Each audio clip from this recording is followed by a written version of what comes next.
আসসালামু আলাইকুম বন্ধুরা, কেমন আছেন? আশা করছি ভালো আছেন। আজকের একটি নতুন রেসিপি নিয়ে আপনাদের সামনে আবারও হাজির হয়ে গেলাম। আজকে বানাবো আমি নাস্তা রেসিপি। এটি আপনারা সকাল সন্ধে আর বাচ্চাদের টিফিনেও ব্যবহার করতে পারেন।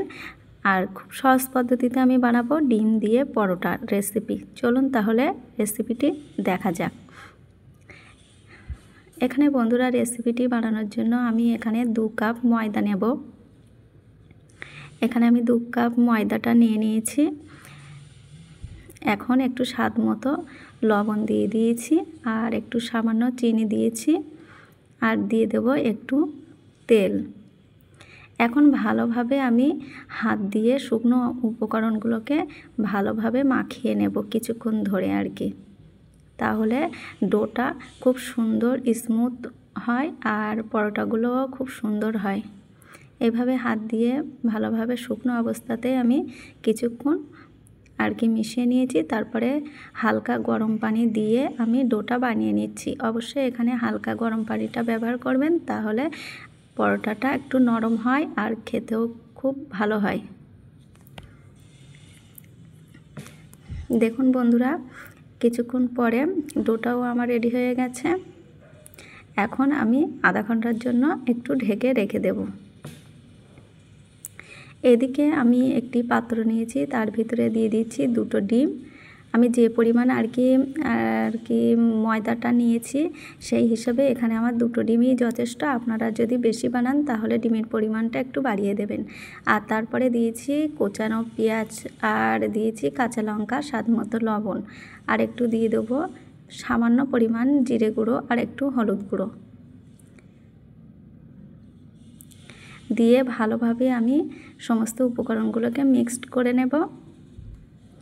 আপনারা চাইলে এখানে ধনেপাতাটা ব্যবহার করতে পারেন, কিন্তু এখন আমার হাতের কাছে ছিল না, সেই জন্য আমি ব্যবহার করতে পারিনি। তো এখন আধা ঘন্টা পরে আমি ঢাকনিটা খুললাম। দেখুন আমার ডোটা কতটা সফট হয়েছে, দেখেই বুঝতে পারছেন। এখন আমি লেচিটা কেটে নিচ্ছি। দেখুন আমি মাঝারি সাইজের লেচিটা করে নিচ্ছি। এখানে আমার 5টা লেচি হয়েছে। এখন আমি পরোটাগুলোকে বেলে নেব।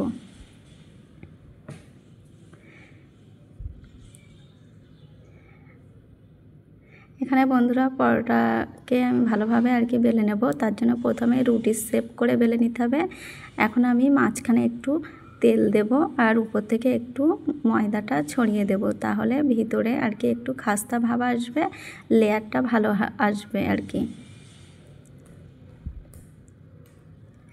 আমি যে প্রসেসে পরোটাটা বেলছি এইভাবে সমস্তগুলোকে আমি বেলে নেব। এইভাবে করলে লেয়ারটা খুবই ভালো আসে। এখন আবারও আমি বেলে নেব চৌকো সাইজের চৌকো করে আমি বেলে নেব।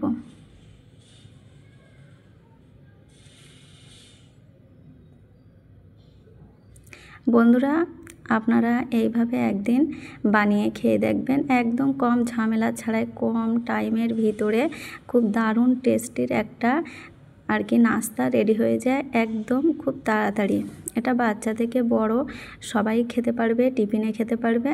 তো এখানে আমি 2টো করে দেখালাম আর এইভাবেই কিন্তু আমি সমস্তগুলো বেলে নেব। একই প্রসেসে আমি সবগুলোকে বেলে নেব। এখানে আমি 2টো দেখালাম।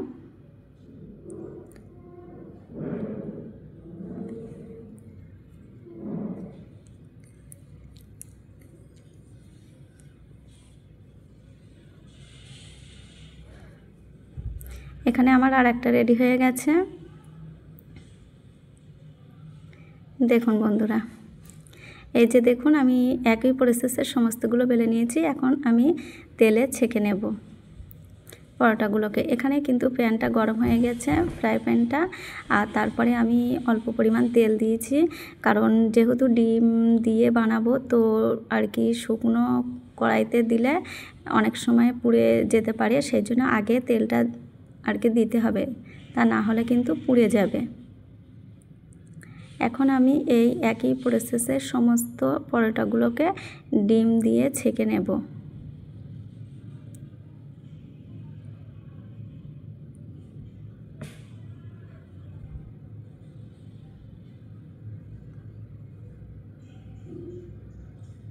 একটু ধৈর্য ধরে আস্তে আস্তে আর কি ছেঁকে নিতে হবে।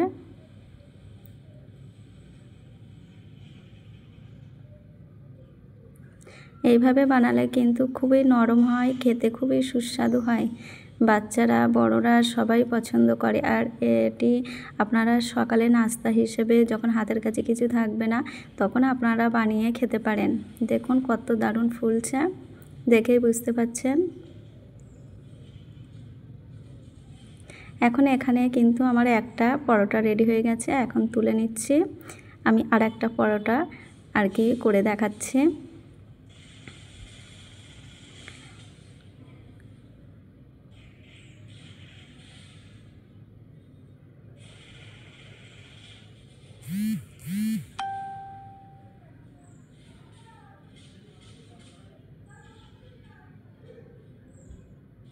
দেখুন বন্ধুরা কত দারুণ হয়েছে।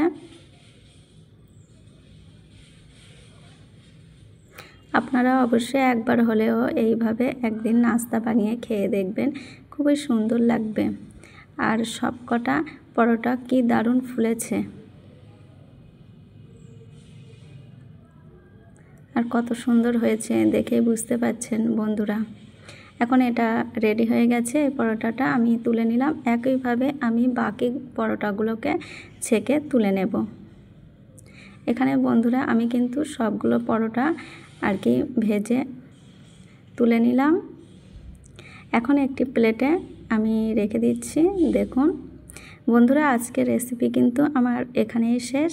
আবার নতুন কোনো ভিডিও নিয়ে আপনাদের সামনে আবারও হাজির হয়ে যাব। ততক্ষণে আপনারা সকলেই ভালো থাকবেন আর সকলে আমার পাশে থাকবেন।